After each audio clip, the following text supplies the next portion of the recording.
আরজিকর মামলার শুনানি কবে তা জানতে হাইকোর্টে ডেপুটেশন জমা দিল অভয়া মঞ্চ।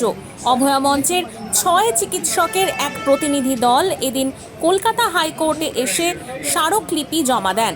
প্রায় 1.5 লক্ষ মানুষের স্বাক্ষর করা ওই স্মারকলিপি তারা তুলে দেন হাইকোর্টের রেজিস্ট্রার জেনারেলের হাতে।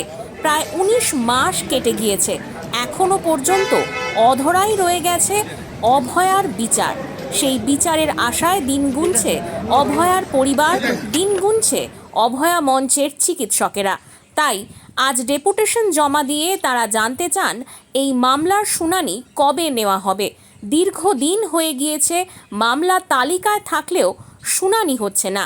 শুনে নিন এই বিষয়ে চিকিৎসক সুবর্ণ গোস্বামী কি বলছেন। দাদা, আজ আপনারা ডেপুটেশন জমা দিতে এসেছিলেন, কেন, কি কারণে?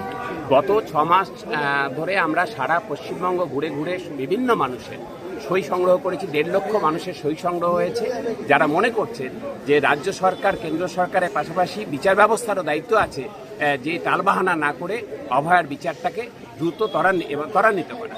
এবং হচ্ছে যে এই 1.5 লক্ষ সই সম্বলিত যে স্মারকলিপি, সেটা আমাদের একটা প্রতিনিধি দল যারা গতকাল যন্ত্রমন্ত্রে ধর্ণা দিয়েছিল, আজকে তারা সুপ্রিম কোর্টে জমা দিয়েছে।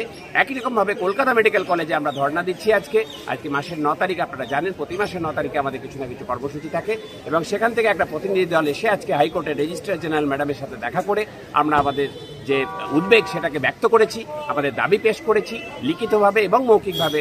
তিনি আশ্বস্ত করেছেন যে তিনি এটা প্রধান বিচারপতির কাছে পৌঁছে দেবেন আমাদের দাবিগুলো। আপনারা আশাবাদী যে আপনাদের মামলাটা এরপরে দ্রুত শুনানির জন্য নেওয়া হবে? আমরা আশা করছি যে অভয়ার পরিবার যে তারিখের পর তারিখ পাচ্ছে সেইটার অবসান হবে, এবং ভারতবর্ষের বিচার ব্যবস্থা তারা আমাদের যে আস্থা বিচার ব্যবস্থার উপর আছে সেই আস্থাকে অটুট রাখবার জন্য সক্রিয় হবে বলে আমরা আশা করছি। রেজিস্ট্রার জেনারেল কি কোনো রকম আশা দিলেন? রেজিস্ট্রার জেনারেল তিনি চিফ জাস্টিস হবে, আমাদের হাইকোর্টের যিনি চিফ জাস্টিস আছেন তার কাছে পৌঁছে দেবেন আমাদের বার্তা। সেটা